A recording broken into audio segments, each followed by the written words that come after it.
is Graham Silsbury. I'm a bereaved carer. I've also been involved as a lay member of a research team looking at hospice at home services. My name is Claire Butler. I'm a palliative care physician of many years' experience and also a clinical professor at the University of Kent. This video may be of interest to anyone, but in particular we're hoping that it will be helpful for people who are considering an end-of-life situation, either facing their own end of life or caring for or supporting someone else who's facing the end of life. Eventually, all of this care and attention will end when the person dies at home, if that's where the story ends. And at that point, what advice would we give people when they find that the person they've been looking after has died? Yeah, such a difficult point in time. The real key thing is not to worry, not to panic, recognise what's happened, make a contact. Whomever you're feeling is appropriate to talk with. A process will then start. So even if you've got the wrong point of contact, yes, please don't worry about that. That process will then kick off. And at some point in time, somebody will attend to verify the death of your loved one. That's right. It may sometimes take a few hours for someone to attend, and if this is critical time in terms of your own spiritual or cultural or religious practices, then it's important to communicate that as early as possible, that time is critical. It may be a time when you wish to have a friend or family member with you while you're waiting for someone to attend to verify death, and that will be a very personal choice.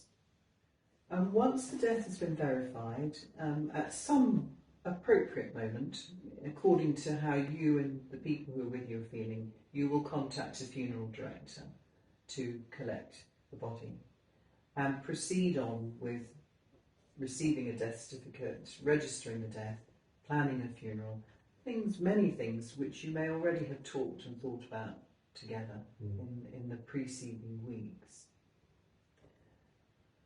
So how does the home feel at this point? And it's a very important time now for the carer. As you say, Claire, you hope that those things have been talked about. They're now necessary. You've reached another phase. For you, as the carer, it's actually not the end. It's part of the journey that is now going to continue.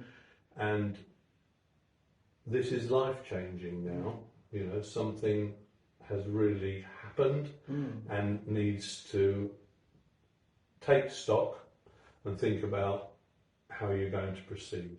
So the formality that we've discussed, organising funerals, another work burden really comes on you, completely different set of circumstances now.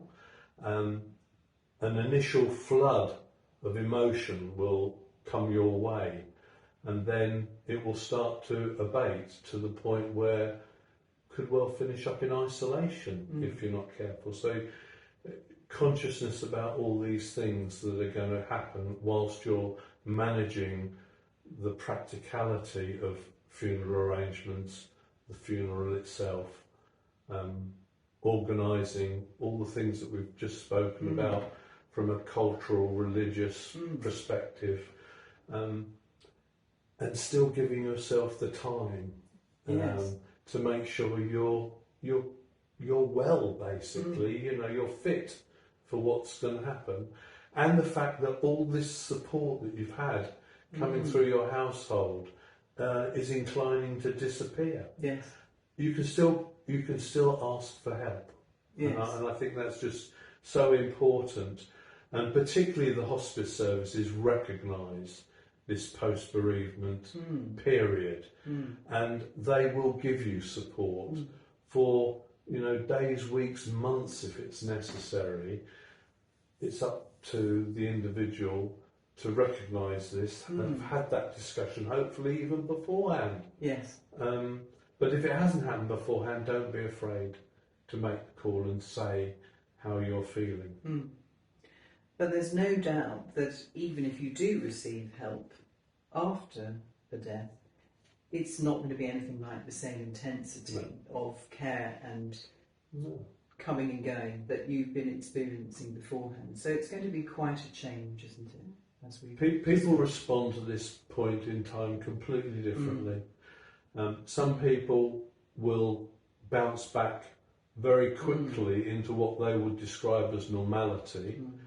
The reality is something has happened to you. It's not normal. You don't know what the impact of that is going to be. Some people will have as much time in reflective mode and find it very difficult to establish their normality, but that will be a new normality. Yes. Because they're living with that experience that they've had. Absolutely. And that's absolutely fine. Yes. The support will come from various places. We've talked about the professional support that's still out there. Other people will have more support mechanisms. I think the thing to do is to, unless you're absolutely comfortable in your own skin, as it were, isolation, express yourself. Yes. And talk to people. So we've talked about the change at the point at which the person you've been caring for dies. Far less coming and going in the home, all sorts of things to arrange and adapt to. One of which, of course, is that you may still have equipment and medications and goodness knows what in the house, which has gradually adapted to caring and now needs to readjust back. Yeah, that's absolutely true. And of course, we've now got to realise the efforts that are needed to re-establish and collect and control this situation. You might not want this to happen particularly quickly. I think the good news is it might not happen particularly quickly. These things take a long time now to organise. So don't be upset. Just accept that slowly you're going to be able to have equipment collected for you. Social services will do that. You need to contact them. Very often all the contact numbers appear on the equipment itself. So just check that out and make the call. Don't put any priority on when it might be collected because it could be a long time off. Medicines in the house also need to be managed. You will have already understood through your journey how to return certain medicines, but if you've got controlled drugs in the house, you want those collected professionally, so those arrangements have to be made. But again, it's a bit like going backwards, I suppose. Now you can almost go back to your GP and say, how am I going to manage this situation and have these things returned. So, I mean, you may be asked to return medications to the pharmacy yourself. And yes, you may have to wait for equipment to be collected, and we know that sometimes people can find that distressing. Yes, they can. And I suppose one of the opportunities that you've got, because what will have happened, this is the larger items of equipment. If it's commodes and frames and things, ask friends to take them away. If it's the hospital bed, hopefully once the arrangements have been made, simply just maybe shut the door and return to what you know as being part of that family home that you loved, together, that you had together, that you lived in. And really key to this is look after yourself. We all experience bereavement through our lives, and it's a period of adjustment which takes time.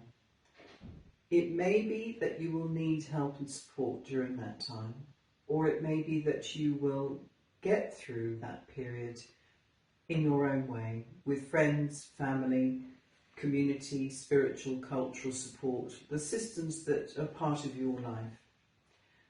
If you do need additional support, then please contact your GP or a hospice service if you had one involved with care. We hope you found the video helpful and supportive, and please make real good use of your local services.